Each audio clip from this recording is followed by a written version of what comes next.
My name's Anna, and today I want to talk about anxiety.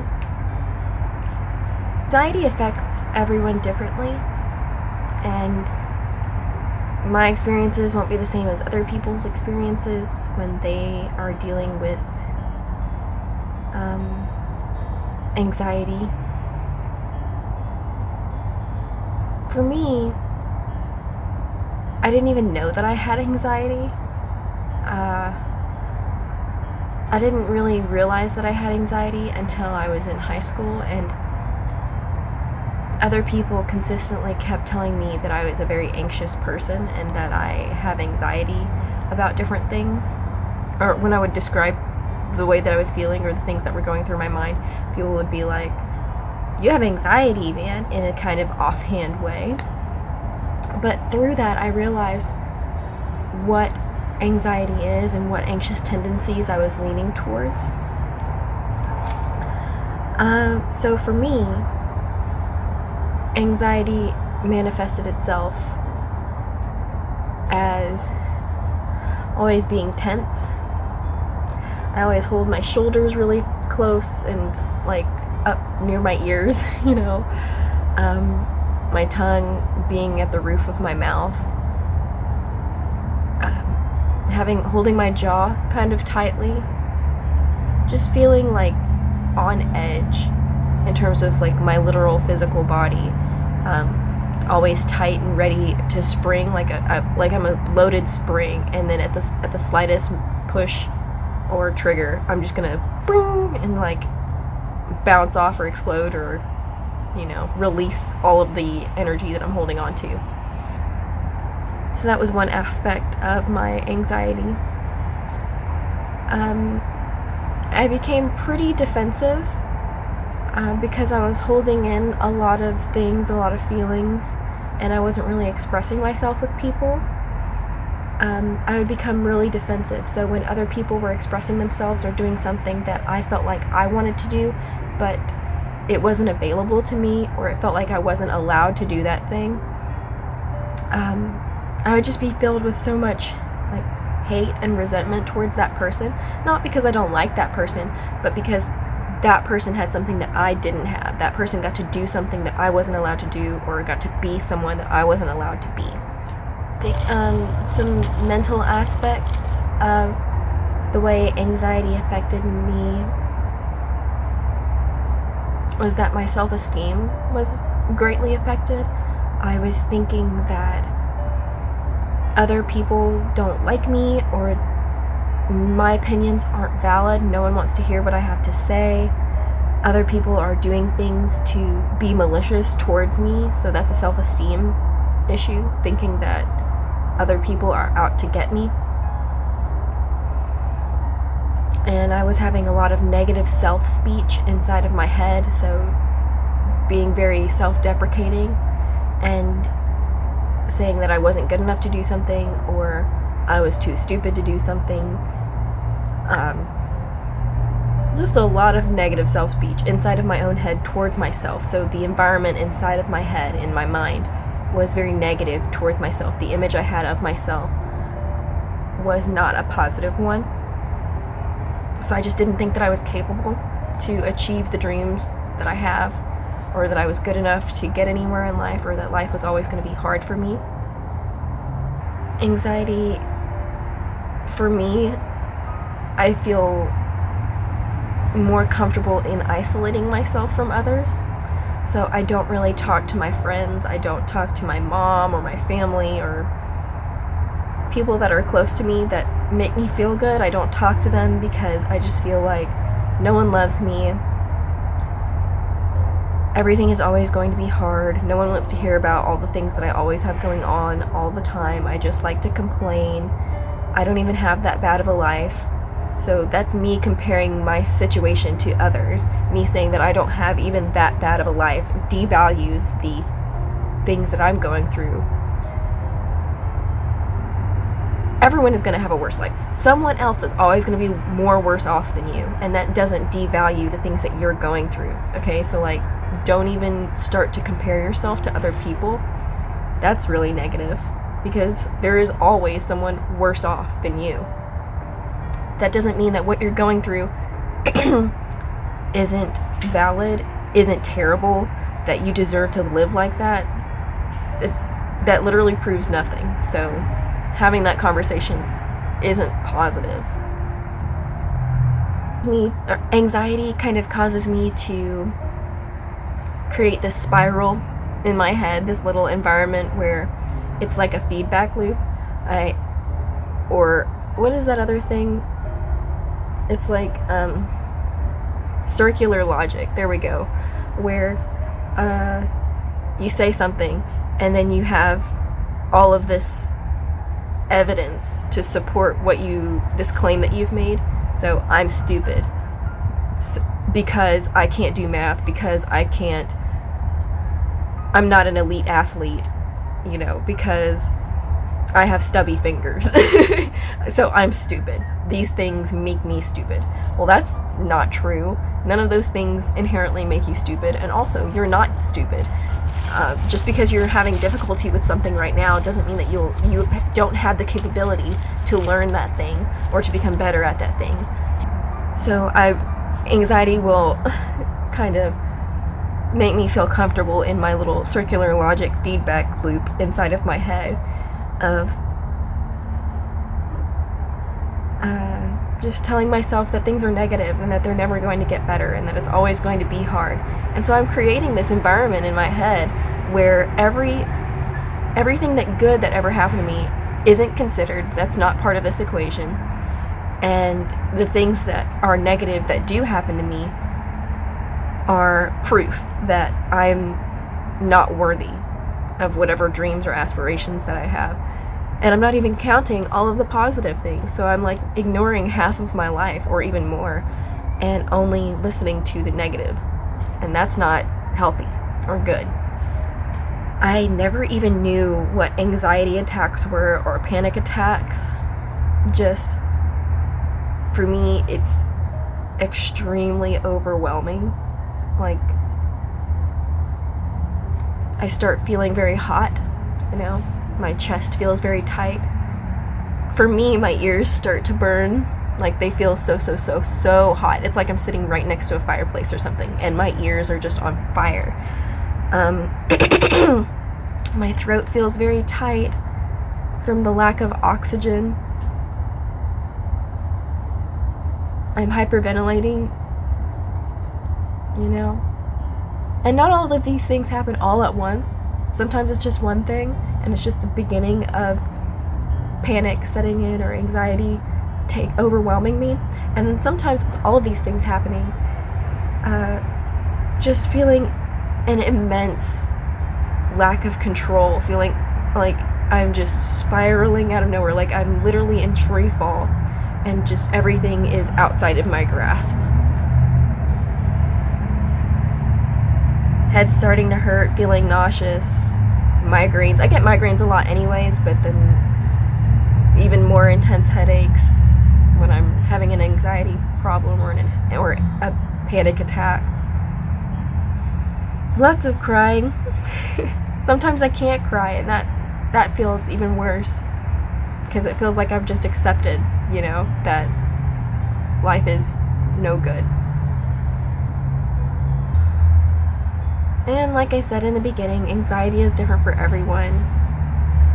You might have anxiety and not experience any of the things that I just talked about, and experience anxiety in a completely different way. I tend towards more anxious tendencies, but other people in my family and people that I'm close to or I saw while I was in my early developmental years in my childhood are more on the depressive side. So while I tend towards anxiety, I was emulated depression, and that kind of affects what your strategies are for feeling better. Because if you're emulated something, you think, okay, so especially as a small child, you think, okay, so that's the correct course of action. This is what I'm supposed to do, so that way I feel better. Or even if you know as a child that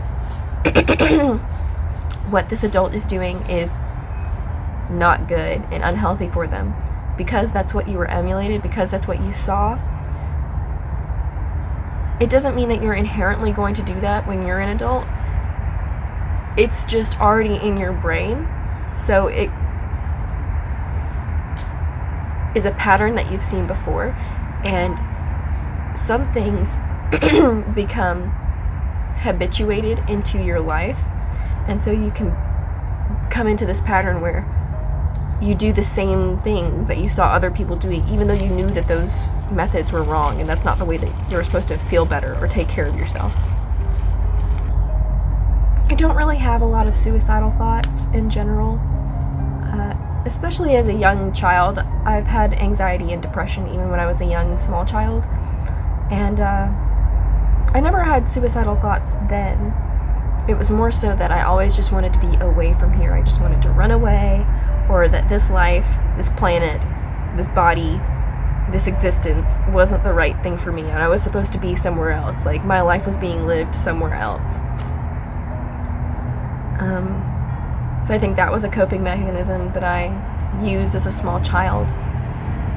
Also, this idea that when I was 4 years old, that somehow my life was on pause, and that I got sucked into this other life, and now I'm living this life, and until this life is over, then I will go back to my 4-year-old body and finally be able to live that life. So it's like I got taken from the experience that I was used to. If you've ever seen Star Trek Inner Light, kind of like how that probe comes up and hits Picard, and he like lives this whole separate life on an alien planet, and he literally lives there for like 40, 50 years, has children, all that, and then dies. And then when he comes back, it's only been 25 minutes in his real life. That's kind of how I feel in terms of like what happened to me. So when I was 4 years old, I'm just unconscious, I'm asleep or something when as a 4-year-old, and I'm living this life. And then when I live this life and it's over and then I die, I'm going to wake up and be 4 years old again, and my life is going to be good again.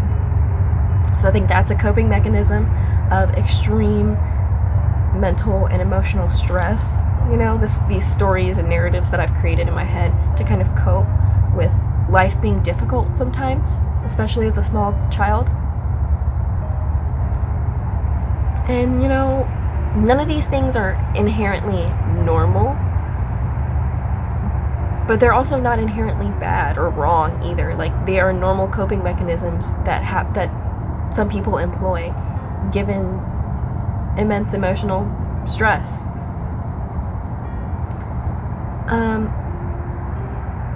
Even though I've had all of these feelings and I deal with anxiety and depression, it can't stop you from living your life. Sometimes I take a moment. You cannot power through every day. So, for instance, if you were to break your foot or your arm, you don't still go out and play sports and roll around as if you hadn't broken a bone. You have to get it wrapped up, and you have to let it heal for an extended period of time. So the same is true with mental health. When you're having an anxiety issue or you're having a depressive episode, you need to take time for yourself to heal. And I don't mean heal to the point that you're like 100% great again, because who is ever going to be 100%? But just heal enough that you feel better than you did before. You're not in the same pattern, and you know what that means for you. So I was just recently in a anxious and depressive bout, and probably lasted a little bit less than a month. I think I was kind of in my head for about 3 weeks. There's just the same feedback loop. And finally, I just kind of let go of all of that. So that's important for anxiety, to open your hands. So this is something that my friend and how she explained it to me. But everyone that's always talking to somebody that has anxiety or whatever just says, let it go, just let it go. And you're like, but I can't let it go. Like, these are all the things I'm clinging to. That's part of what anxiety is for me, which is just holding on to things and clinging to them and just being so tense because I can't let anyone else know how I'm feeling. I can't let anyone know what I'm going through, so I'm just like bottled up with everything. And someone telling me to let it go is just like, thanks, I'm happy that works for you, but I can't just let it go. That just seems so hard to just like completely relax and just like let it all go. But how one of my friends described it was that when you're letting it go, so when you're opening your hand to let something go, you're also opening your hand to receive other possibilities and other opportunities. So that made me feel more positive because it was like finishing the sentence. It was like, you have to let go of the feelings that you're dealing with, and yeah, they're gonna go away, or they're not gonna be in control of you. Like, you're not gonna have control of those things anymore.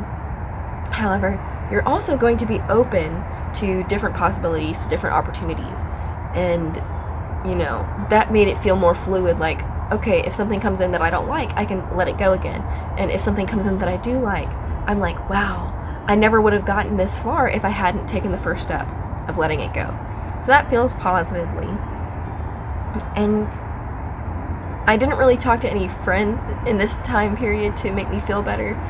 I was still going to see friends, but sometimes, even when you're surrounded by a group of people, you can still feel so lonely. Like, people just don't understand you. They don't get what you're going through. But it's because you're not letting them in. You're not really talking to them. You're just kind of there. But I mostly just talked to my husband. Like, he was really good for me. He was very understanding. He allowed me to cry. He allowed me to express myself. And that was so extremely positive and exactly what I needed to just be completely vulnerable with somebody. That is something that I'm learning how to do this year, is be vulnerable. So I have a lot of issues and a lot of things from my childhood that I'm like having to learn how to deal with. And being vulnerable was something that I never thought would be a positive thing when I was younger, because if you're vulnerable, then people can just hurt you, and then that feels bad. But also, being vulnerable allows you to be soft with someone, allows someone to really understand you and get to know you as a person. And so that's something I've been working on, and has been really helpful in my healing process with anxiety. Another close friend I've been talking to, she's my best friend, she lives just down the street, and before Corona happened, I would see her like 2 to 3 to 4 times a week, just going over and talking with her for like hours, like multiple hours. And sometimes it was about personal things, sometimes it was just about crazy fun ideas that we were having, because we just love to talk to each other. We love stimulating conversation, so that was really fun. But just talking to somebody and feeling like I was being heard and seen, that was really positive and got me out of the negative self-speech of thinking that people don't want to hear what I have to say. I am important. What I say, what I think, my opinions matter. I'm allowed to grow and change, so I'm allowed to say something and then gain new information and grow and change as a person. And staying in an anxiety and depressive episode isn't healthy. It's good to go through those feelings and not suppress them. It's good to allow yourself to be rocked by the situation that you're going through. I do have a journal, and I talk to that too. But getting it outside of yourself, allowing it to completely move through you, and then leave and have that experience, and then be done with that experience. That's really important, because a lot of what anxiety is for me is experiencing something and then holding on to that thing and then just allowing it to sit and fester and poison the rest of my mind and my body. And that doesn't feel good. So I'm learning how to feel the things and experience them fully and then let them go. And become open to new experiences. This is getting kind of lengthy, so I'm going to go ahead and say goodbye here. And I hope something was able to be gained from this, that you were able to get strength or feel better or understand that you're not alone and other people go through things, and some people look so happy and then on the inside they're so sad. And you know, some people look sad on the outside and then they are sad on the inside. So your experience matters and you're important. And I don't want you to feel like people don't want you around. I don't want you to feel like people don't love you or no one likes you, because I love you. I like you. I think that what you have to say matters, and I'm sure that that someone around you wants to hear what you have to say.